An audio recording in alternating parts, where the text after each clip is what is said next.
할렐루야. 오늘 우리의 예배 가운데 하나님의 축복과 또 은혜가 함께 하시기를 주의 이름으로 축원합니다.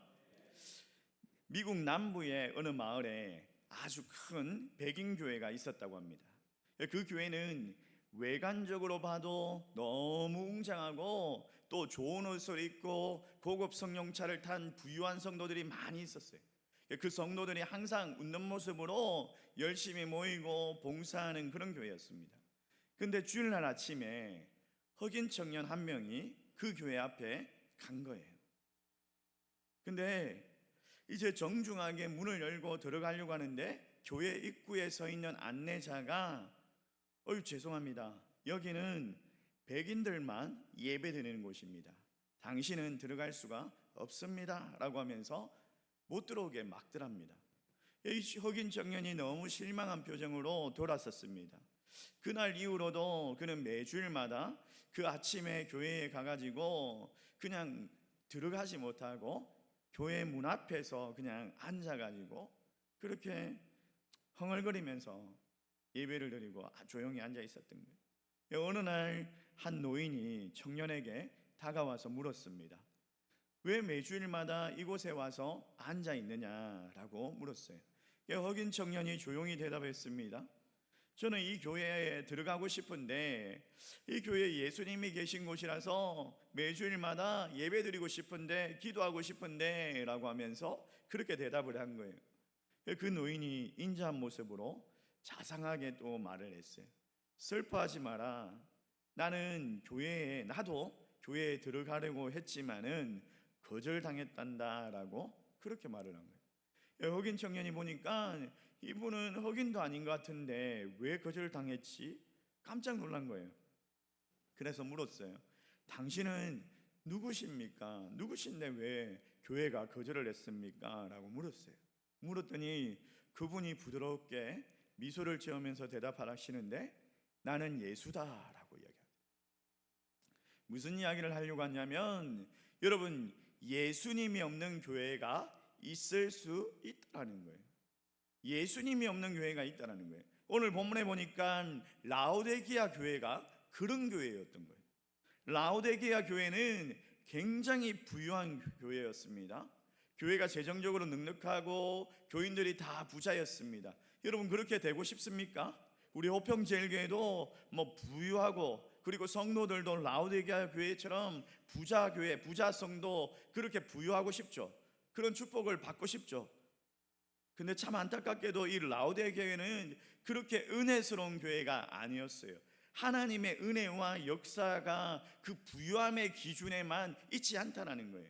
부자가 많아가지고 교회가 넉넉하다고 해서 교회가 얼마나 크고 성도가 얼마나 출석하느냐 이런 기준으로 하나님의 은혜와 역사를 판단할 수 없다는 거예요. 라오디게아 교회는 주님 보시기에 굉장히 문제가 많은 교회였습니다. 요한계시록 3장 17절 말씀 우리 같이 한번 읽어볼까요? 같이 읽습니다. 시작. 네가 말하기를 나는 부자라 부유하여 부족한 것이 없다 하나 내 곤고한 것과 가련한 것과 가난한 것과 눈먼 것과 벌거벗은 것을 알지 못하는도다.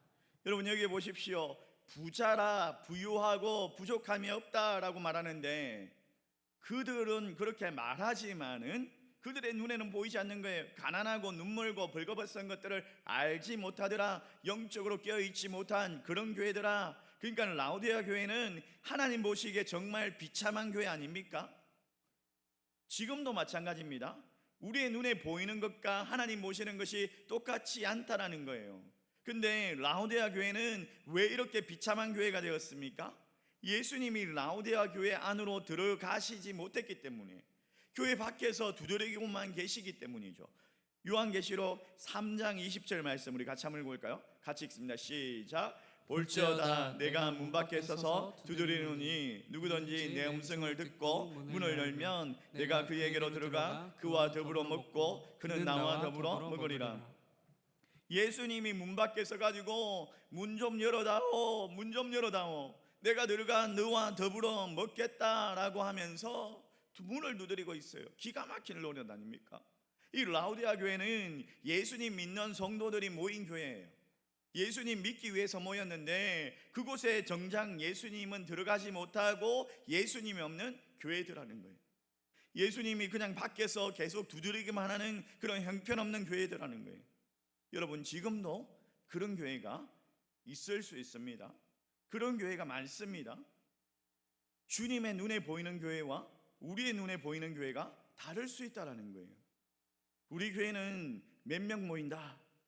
우리 교회는 막 건물도 크고 사람들도 많고 부자도 많고 주님 보시는 교회가 아닐 수도 있습니다. 아닐 수도 있습니다. 여러분, 성도들도 마찬가지입니다. 예수님 믿으러 왔는데 예수님 믿지 못하는 분들이 너무나 많습니다. 주일날 교회에 잘 나오는데 신앙적인 것 같은데 말하는 것이나 행동하는 것이나 그의 삶에 열매가 없습니다. 정말 주님이 함께 하시는가? 그런 분들이 있습니다. 이 라오디게 교회가 예수님을 영접했다라고 생각을 했는데 주님 여전히 문을 두드리고 계시는 거죠. 교회 밖에도 마찬가지죠. 노방전도를 하러 나가면 사람들에게 예수 믿으십시오, 예수 믿으면 천국 갑니다 라고 말하면 보통 사람들이 천국 보여주면 믿겠다, 천국이 어디 있느냐, 가봤냐, 하나님 예수님 뭐 보여주면 내가 믿을게 라고 말합니다. 근데 여러분, 성경에 보면요, 예수님을 봤던 사람들이 예수님을 못 박아 죽였습니다. 그러니까 눈으로 보이는 것이 믿음을 증명하는 것이 아닐 수 있다는 거예요. 우리 주님께서 말씀하셨어요. 나는 언제나 문 밖에 서서 두드리고 있다. 내가 문을 열어주지 아니하기 때문에 너는 나를 볼 수 없다라고 말씀하고 계시는 거예요. 여러분, 예수님을 인격적으로 만나셨습니까? 예수님은 인격적인 분이시기 때문에 여러분, 예수님께서는 문을 열어드리지 않으면 들어오시잖아요. 교회도 가정도 여러분의 그 마음도 마찬가지로 주님은요, 문을 막 열고 들어오는 그런 분이 아니에요.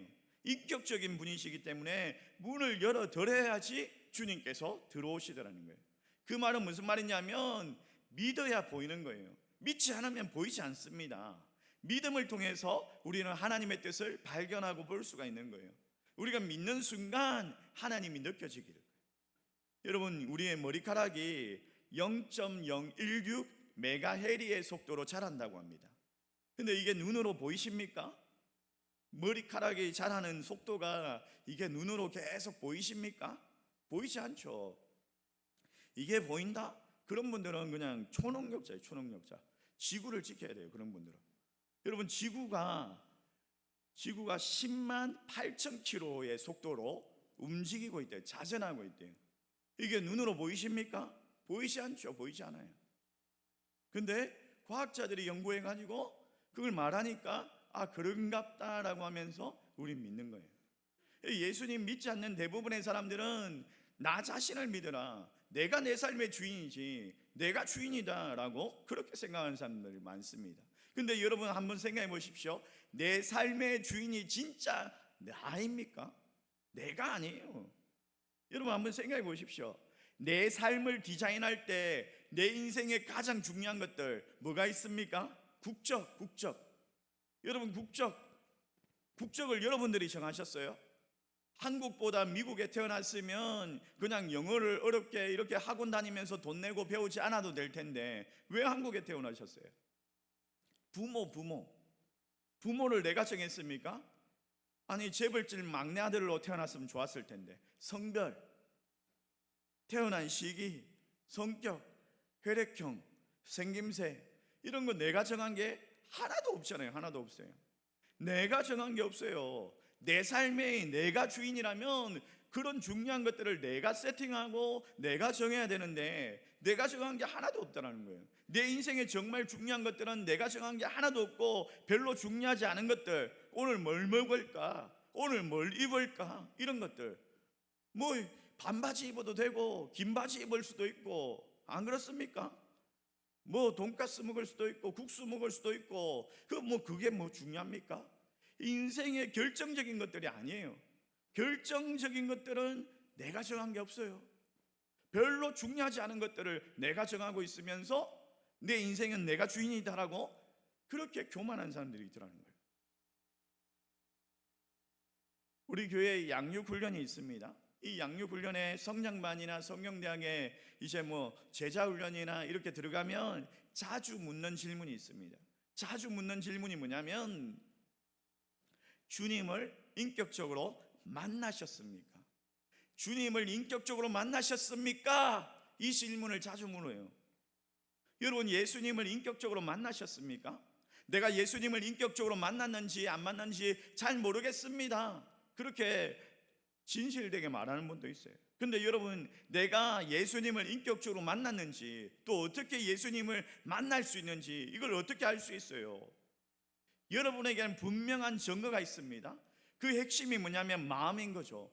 다른 데 가서 증거를 찾을 수 있는 것도 아니에요. 그럴 필요도 없습니다. 특별한 뭐 성령의 체험이 필요한 것도 아닙니다. 어디 기도원에 올라가가지고 몇 주간 금식을 해야지 해결되는 그런 문제가 아닙니다. 이미 여러분의 마음에 부인할 수 없는 증거가 있는 거예요. 여러분 안에 주님께서 계신다, 예수님 계신다라는 증거가 분명히 있어요. 그걸 알고 그걸 느끼고 그걸 함께 살아가면 되는 거예요. 여러분들이 우리가 우리 안에 거하시는 예수님을 만날 때 가장 먼저 우리가 붙잡아야 하는 건 이미 우리 안에 주님이 오셨다는 것을 믿는 것입니다. 그걸 어떻게 믿을 수 있느냐? 막연하게 믿으라고 해서 믿은 게 아니라 너무나 분명한 증거가 있죠. 그게 말씀을 통해서 우리 안에 성령이 거하신 것에 대해서 확증해 주셨거든요. 저도 한때는 예수님이 내 마음에 모셔야 한다, 영접해야 된다, 예수님을 내 안에 거하신다, 이 말을 듣고도 믿겨지지가 않는 거예요. 이 도대체 무슨 말이야? 예수님은 저 하늘 높은 곳에 계신 분 아니야? 제 안에 가신다는 것이 내가 모를 수도 없다. 내가 알아야 되는데, 내 안에 계신다면 내가 알아야 되는데 내가 모를 수가 있나?